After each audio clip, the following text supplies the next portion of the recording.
All right. Prepare yourself for greatness.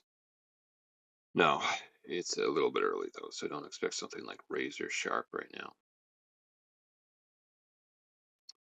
I was thinking about the idea of narcissism.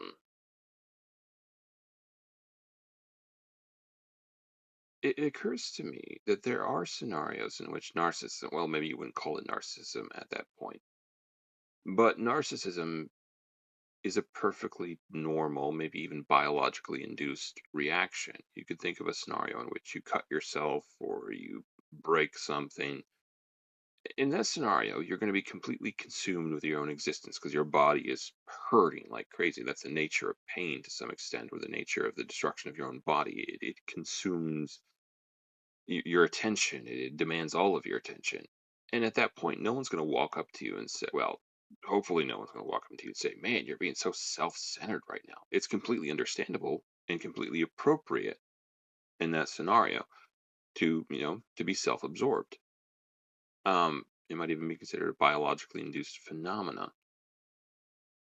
The question would be like, okay, so at what point does it become narcissism? At what point does it become like, and how does it become a permanent fixture of a person's character that is bad, right?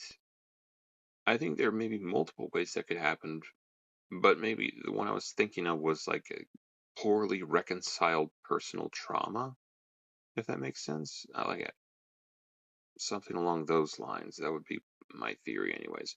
Now, that's not to say I don't think people have any agency in that. You know, crap happens to everyone, but doesn't justify becoming a super bitter type of person who's very self-centered. But I do tend to think that there are two ways to become really twisted in life. One of them is to have never gone through anything at all, like the cruelty of a child or that type of mentality, where you lack the basis for empathy. So you're just kind of a really, yeah, twisted sort of person. And on the other end of things, you have people who have gone through far too much. So they kind of come off from this, oh, you think that's painful? You think that's cruel? I'll show you cruelty or something like that. For the record, I tend to sympathize with the latter type of person more, but again, both of them are bad. Anyways, thanks for watching. Bye.